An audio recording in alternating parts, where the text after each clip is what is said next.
perselisihan ini ya menjadi ramai ya, perselisihan antara saudara HS dengan grup Kotak yang masih berada dalam manajemen Kotak. Nah, perselisihan ini memang kalau kita melihat secara hukum itu sah-sah saja antara satu dan yang lain saling mengklaim berkaitan dengan karya ciptanya, sah-sah saja secara hukum ya. Tetapi lebih efektivitasnya adalah ada yang mengklaim lalu dia bisa membuktikan dalilnya, dasarnya bahwa dia memiliki hak cipta atau karya cipta. Nah, orang yang memiliki hak cipta itu orang yang harus atas karyanya itu yang bersifat khas itu harus terdaftar melalui Departemen Hukum dan HAM. Nah, jika dia sudah memiliki nomor pendaftaran, dialah yang berhak untuk memegang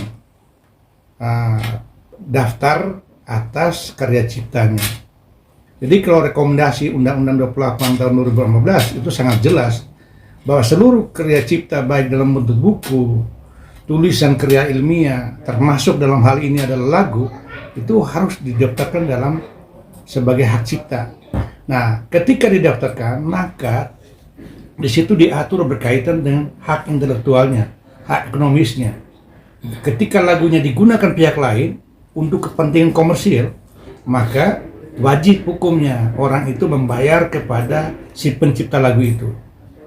Tetapi kalau semua pihak mengklaim bahwa sama-sama memiliki karya cipta yang sama, lalu tidak didaftar, inilah menjadi tidak ada kepastian hukumnya. Jadi semua orang bisa mengklaim bahwa itu karya ciptanya, tetapi tidak diperkuat oleh dasar bahwa dia sudah mendaftarkan karya ciptaannya. Semua pihak, baik HS maupun Kotak, mempertahankan argumentasi masing-masing. Satu menyatakan bahwa saya punya, satu juga menyatakan bahwa dia punya. Satu melarang kepada yang lain. Persoalan melarang sah-sah saja, tetapi ada nggak hubungan hukum pelarangan itu? Misalnya, saya punya lagu, saya punya buku, lalu diplagiat oleh orang lain. Saya melarang dong, saya mengirimkan somasi supaya buku saya tidak disalahgunakan.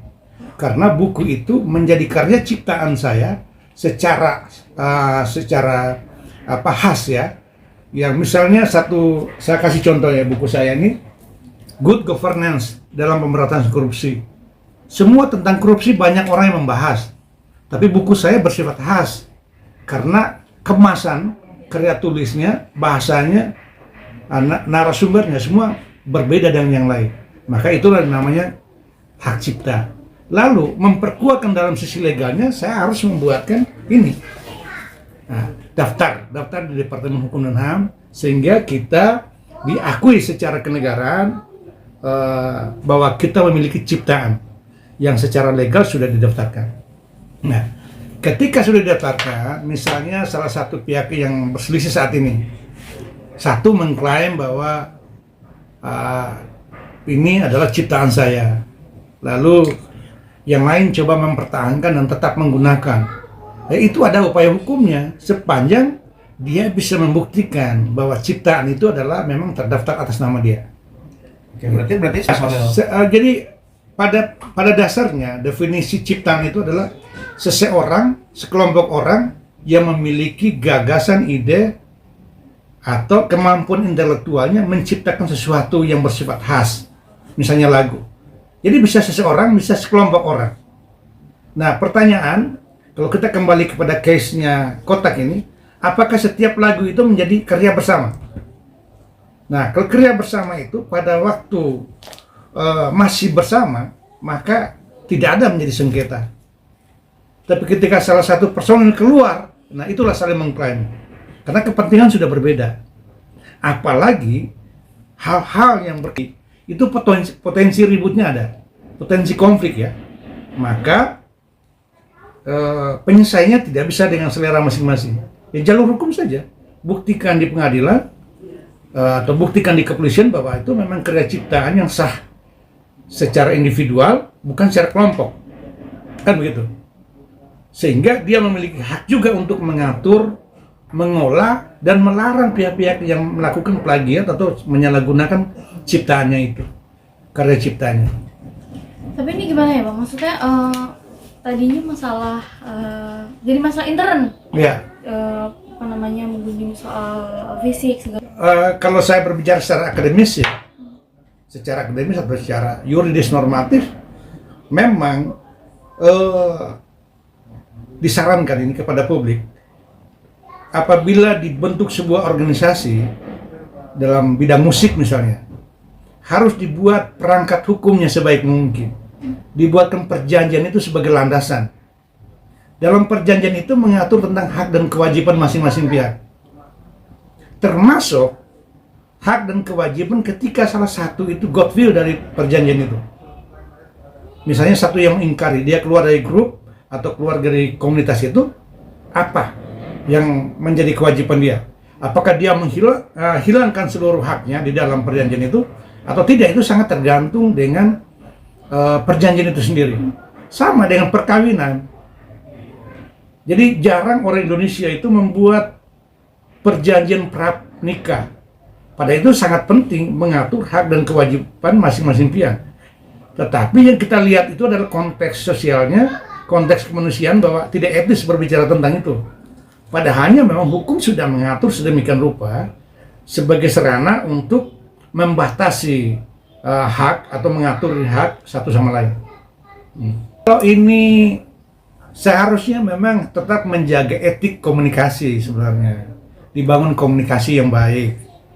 Walaupun memang si pencipta itu misalnya ya, salah satu lagu sudah sangat jelas bahwa yang bersangkutan secara personal menciptakan. Lalu ketika dia keluar, dia bisa berbicara baik-baik. Kalau memang tidak ada acuan perjanjian tadi, dia bisa menyatakan, oke, boleh digunakan dengan catatan, jangan lupa dong, kalau ini dikomersialkan, ada nilai ekonomisnya, saya dibagi royaltinya.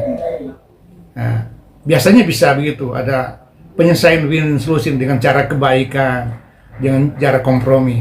Tapi kalau memang dengan cara kompromi tidak, itulah terjadi perseteruan seperti sekarang ini, saling mensumir atau saling mensomasi satu sama lain. Karena memang kepentingan sudah berbeda.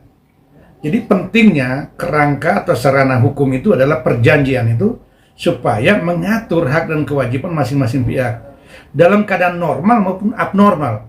Normalnya mereka masih bersatu dalam satu grup. Abnormalnya ketika satunya sudah keluar atau lebih dari satunya sudah keluar, nah itu yang menjadi di situ mulai asal muasal atau potensi konflik terjadi.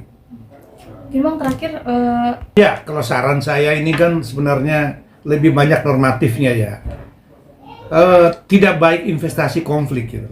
Itu makan waktu, makan biaya, buang energi percuma. Padahalnya semua yang ada personil dalam kotak itu punya potensi bagaimana mengembangkan karya-karya yang terbaiknya buat bangsa. Sebaiknya ada persoalan duduk bersama, lalu lawyer juga memiliki spirit untuk mendamaikan dua belah pihak. Ya, itu kan jauh lebih bermanfaat dibanding perang media, lalu saling menyindir gitu loh, atau saling mengucapkan kata-kata yang tidak etis dalam ruang publik. Itu menurut saya ya dihindari gitu ya. Dan pelajaran juga bagi kelompok-kelompok lain. Ini kan bukan satu masalah pertama. Misalnya kita berbicara dengan masalah dengan Once misalnya kan gitu loh, dengan Ahmad Dhani kan juga ada persoalan yang sama sebenarnya. Jadi ini menjadi pelajaran yang berharga bagi musisi atau penggiat musik ya, agar sebelum melakukan kerjasama itu dibuatkan landasan hukum yang baik, dalam hal ini perjanjian, supaya mengatur hak dan kewajiban. Nah, hak dan kewajiban itu bisa digunakan dalam keadaan normal ya, masih dalam kapal yang sama, maupun dalam keadaan abnormal, situasinya sudah berbeda, perpecahan antar tim, kira-kira gitu.